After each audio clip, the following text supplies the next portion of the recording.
देखिए ऐसा है, ये संविधान की सुबह शाम उठते समय कस्में खाएंगे, उठते बैठते लोकतंत्र की दुहाई देंगे, कानून के पालन के बारे में हमेशा, लेकिन ठीक इसके विपरीत करेंगे।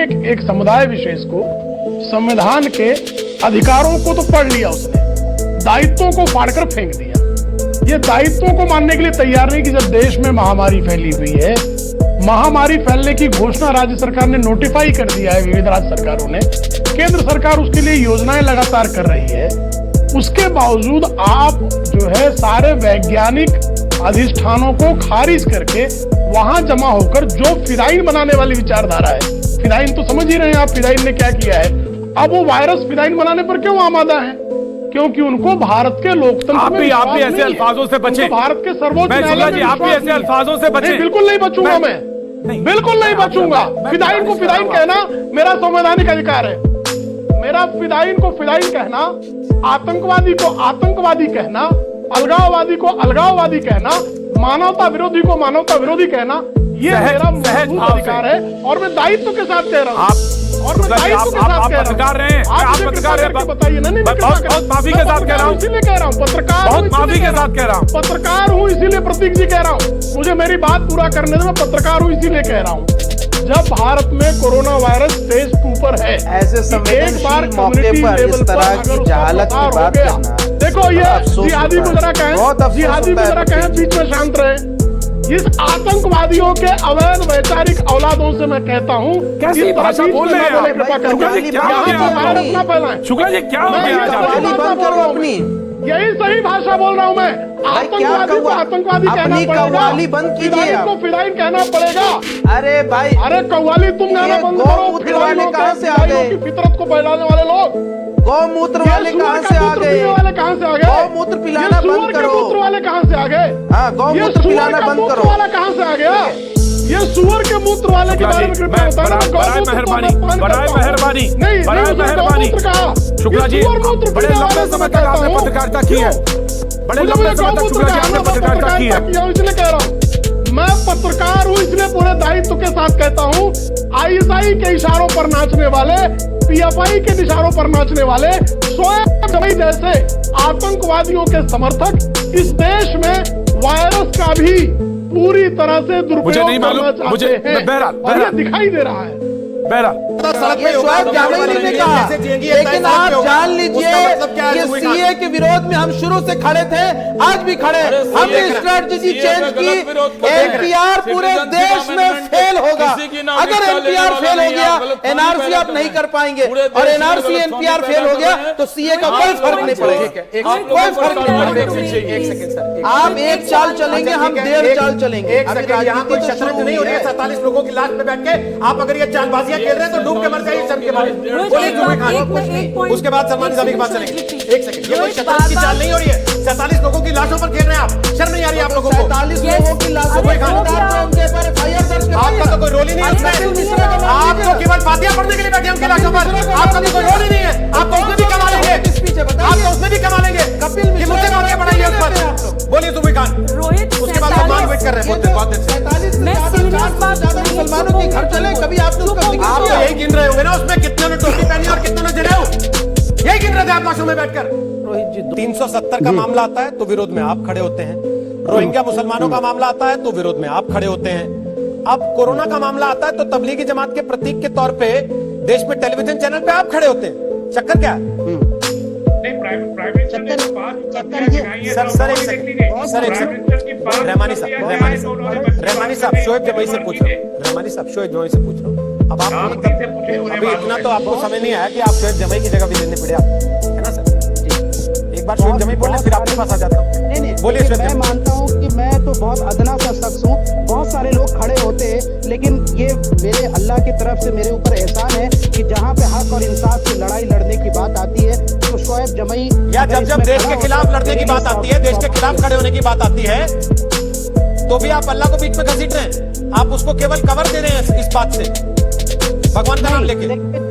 जब देश की बात आती है तो शोएब जमाई सरकार के साथ खड़ा है। जब भी हमने कहा कि चाइना को अगर यहाँ से मुंह की उसको जवाब, सर आप जब तबलीगी जमात की यहाँ से बैठ के वकालत करते थे तो पूरे देश ने देख लिया कितना देश के साथ थे आप, पता लग गया था।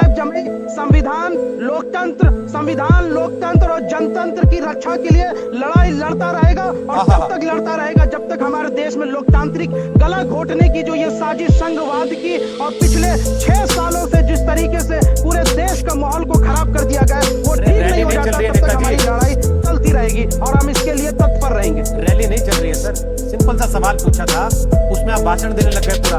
मैंने पूछा तबलीगी जमात की पैरवी करते थे तब कौन सा देश का आप साथ दे रहे थे? उस वक्त तो आपके मुंह से एक बार नहीं निकला था कि भाई ये लोग अपने अपने घरों से बाहर निकल आए और जाके कम से कम अपना रिकॉर्ड दर्ज करा दें। तब तो आप पैरवी करते थे बैठ के यहाँ पर।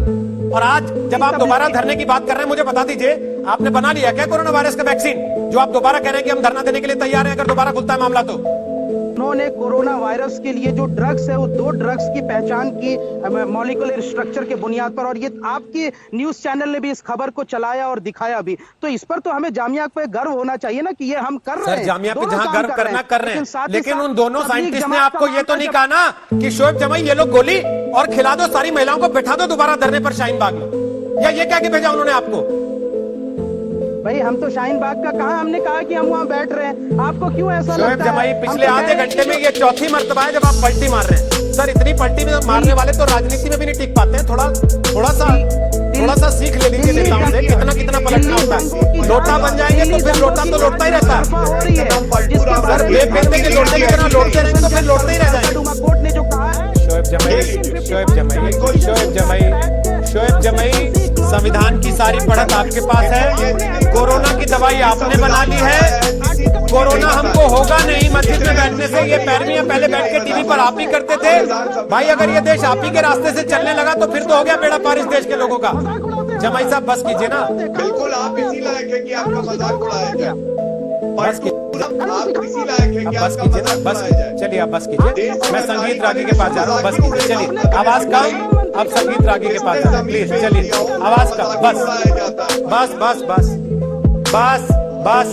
बस गौरव भाटिया और शोएब जमाई प्लीज, ये नो नॉनसेंस प्रोग्राम है और प्लीज कोई नॉनसेंस बात ना की जाए तो ही बेहतर होगा। प्लीज मेरा निवेदन है दोनों से, प्लीज गौरव जी प्लीज, शोएब जमाई आप भी प्लीज, संगीत रागी शोएब जमाई अभी प्लीज कह के बात कर रहा हूं मैं, समझ जाइए इस बात को ध्यान से, अभी प्लीज कह के बात कर रहा हूं। बस बहुत हो गया, बस बहुत हो गया, हर बात को कौम पे मत ले जाइए। मुसलमानों का मजाक नहीं उड़ रहा, आपका मजाक उड़ा था।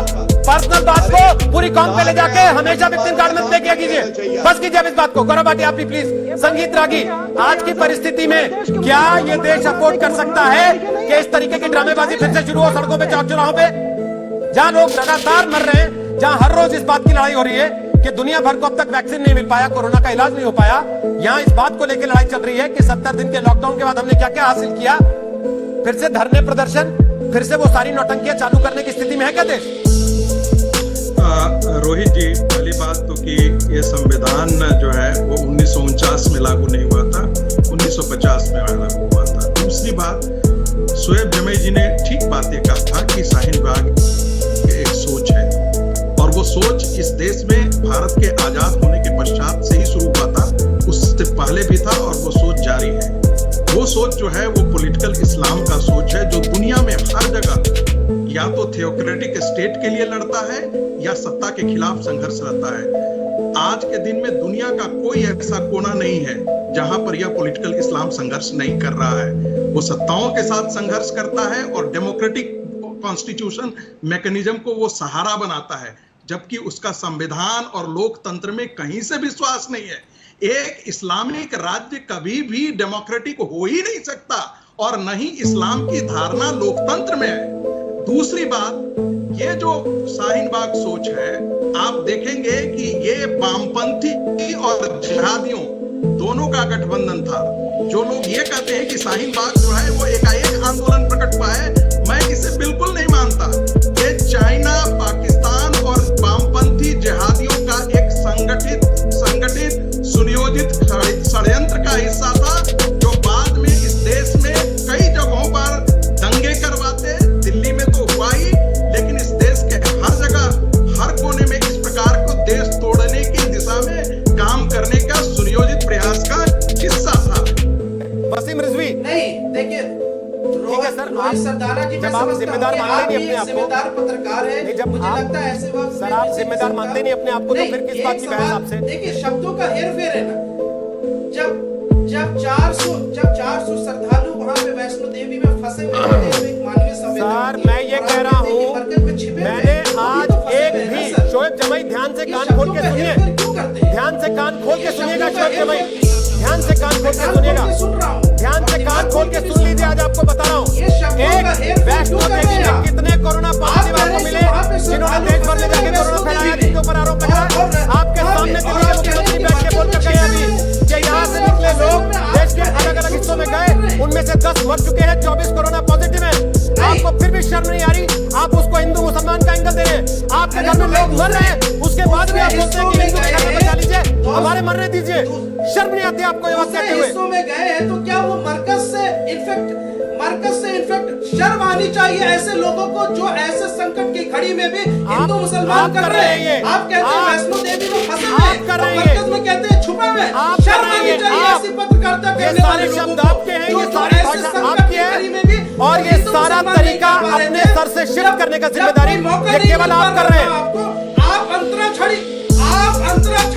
अंतराक्षरी खेलने में बिजी थे। अब मौका मिला हिंदू मुसलमान करने का, अब हिंदू मुसलमान करने में आ गए। कमाल की बात करते हैं आप। जिम्मेदारी सबकी होनी चाहिए, हमारी जिम्मेदारी होनी चाहिए, आपकी भी जिम्मेदारी होनी चाहिए। दावत और तबलीग के काम शोएब जमाई, हमारी जिम्मेदारी तो आप तब मानेंगे ना जब हम आंख बंद करके आपको सब कुछ करने देंगे, तब आपको लगेगा हाँ ये जिम्मेदारी सही निभा रहे हैं। हमारी तरफ ना देख ले कहीं, हमारी तरफ कोई देख ले तो वो जिम्मेदारी नहीं निभा रहा। हमारे कान अगर पकड़ ले तो वो जिम्मेदारी नहीं निभा रहा। सर्टिफिकेट बांटने बंद कीजिए, अपनी हरकतों को लगाम लगाइए। यहाँ के शीर्षस्थ पद पर बैठे हुए ऐसे पद पर पहुंचा हुआ व्यक्ति भी कहता है इस देश के अल्पसंख्यक जो उस शीर्षस्थ पद तक पहुंचा है कहता है कि मैं असुरक्षित हूं इस देश में। यह है वास्तविकता। कहां है वो लोग? शबाना आजमी, जावेद अख्तर, नसीरुद्दीन शाह, आमिर खान, जिनकी पत्नी को लगता था कि इस देश में असुरक्षित है। बोलिए, यह है उनकी धर्मनिरपेक्षता, यह है गंगा जमनी, यह है गंगा जमनी संस्कृति। और अब सबसे बड़ी बात यह है, और सुन लीजिए शोएब साहब, सुन लीजिए, पहले सुन लीजिए, एक गलत नैरेटिव पेश किया गया। आपकी नहीं है, गलत नैरेटिव पेश किया गया। आपकी नहीं है। क्या बोला अभी? क्या बोला आपका? क्या नहीं चाहता बस्ती? बड़ी बात बोल गया। रुकिए, बहुत बड़ी बात बोल गई। शायद व्यूअर्स ने सुना नहीं होगा। क्या व्यूअर्स ने सुना नहीं होगा? इन्होंने बोला 96 करोड़ पॉपुलेशन आपकी, यही बोला आपने। उसके बाद क्या बोला गया सुनिए। सरकार भी आपकी, क्या ये सरकार सिर्फ हिंदुओं की है इस देश के अंदर? ये पूरे देश की सरकार है। और आप कह रहे हैं मुझे सभी पात्रा का रिएक्शन देना चाहिए। Islamic scholar said just now 96 crore जनसंख्या आपकी, सरकार भी आपकी, तो फिर काहे अनुमान से सड़क पर नहीं हो रही? तो सब कुछ आप ही कह रहे हैं। तो देखिए अमीश जी, मैं तो इसमें ऑब्जेक्शन करने ही वाला था, मगर मैं आपका शुक्रगुजार हूं कि आपने सही टाइम पे इस पूरे विषय को उठाया। मानसिकता दर्शाता है। मैं बहुत दुख के साथ कहना चाहता हूं कि अगर एक स्कॉलर, एक इस्लामिक स्कॉलर की ये सोच है तो क्या होगा इस देश का? 96 करोड़ लोग आपके हैं, आपके क्या होता है? हम हैं, आप भी हमारे हैं, इशरत जहान भी हमारी है, अमीश देवगन भी हमारा है, मनोजित मंडल बैठे हैं, ये भी हमारे हैं। ये 96 करोड़ हमारे हैं और 96 करोड़ की सरकार है। इसका अर्थ क्या होता है? आपने ये गंगा जमुनी सेक्युलर इतने सालों तक किया और हकीकत पर्दाफाश हो गया। और जहां तक गंगा जमुनी तहजीब का सवाल है, याद करिए वारिस पठान एक MLA है। वो जाते हैं गणेश पूजा के समय, महाराष्ट्र में बहुत गणेश पूजा होता है धूमधाम के साथ, और वहां बोल देते हैं गणपति बप्पा मोरिया, तो फतवा जारी हो जाता है कि ये कैसे हो सकता है। और शाम तक उनको माफी मांगनी पड़ती है कि नहीं मैं गणपति बप्पा मोरिया जो बोला था मैं उसको वापस ले लेता हूँ, वापस ले लेते हैं। नहीं सुनिए तो वो वापस ले लेते हैं। आप याद करिए कि किस प्रकार से एक TMC की सांसद, वो अगर विवाह के पश्चात नूरजहां बिंदी सिंदूर लगाती है तो उसके खिलाफ फतवा जारी हो जाता है कि आप कैसे सिंदूर लगा सकते हैं। और किया जा रहा है, लेकिन क्योंकि आंदोलन इतना बड़ा है और एक बड़े कॉज के लिए किया जा रहा है, तो मुझे लगता है ऐसी छोटी मोटी चीजों से घबराने की जरूरत नहीं है। छोटी-मोटी चीज है, आपको लगता है छोटी मोटी चीज है, जिसमें पूरे के पूरे देश लॉकडाउन हो गए हैं, जहां हजारों लोगों की मौत हो गई है, लाखों लोग उस बीमारी के शिकार हो रहे हैं और बीमारी दुनिया भर में फैल रही है, पैंडेमिक की उसको संज्ञा दी गई है। आप कह रहे हैं छोटी मोटी चीज है? देखिए मैं छोटी मोटी चीज नहीं कह रहा हूँ, बल्कि ये आपने अभी गंभीर कहा विषय है कि ऐसी बिल्कुल। छोटी मोटी और चीजों से परेशान होने की बात नहीं है। मैंने आप ही की बात से पूछा। छोटी मोटी है कि जो अभी देश को लड़ने की जरूरत है कोरोना वायरस से, सब मिलकर लड़ रहे हैं, हम सब एहतियात बरत रहे हैं। शाहीन बाग के प्रदर्शनकारी भी जो है मास्क लगा करके, सैनिटाइजर, बल्कि हमारी टीम ने, सब लोगों ने सैनिटाइजर भी वहां बंटवा रही है। मुझे लगता है सरकार को भी इस पर ध्यान देना चाहिए, चूंकि लोकतंत्र है और लोकतंत्र में विरोध प्रदर्शन होना चाहिए, तो सरकार की जिम्मेदारी थी कि वहां मास्क बांटे जाए, वहां पे सैनिटाइजर बांटे जाए, वहां पे जो है चेकअप की व्यवस्था हो, जो जिस तरीके से। तो देखिए एक सैलरी ना बांध दे सरकार वहां पे हर दिन बैठने वालों की, कि इनको मासिक तनख्वाह देते हैं हम लोग जो धरना दे रहे हैं वहां पर बैठकर। सरकार ने आपको नौकरी पे रखा है क्या धरना देने के लिए? दफ्तरों में बांट रही है सरकार, जहां सरकारी दफ्तर में कर्मचारी आता है नौकरी करने के लिए। लेकिन आप अगर धरने पर बैठेंगे तो ये भी उम्मीद करेंगे कि आपको फिर पेंशन भी बांध दी जाए और जीवन बीमा भी करवा दिया जाए साथ में तनख्वाह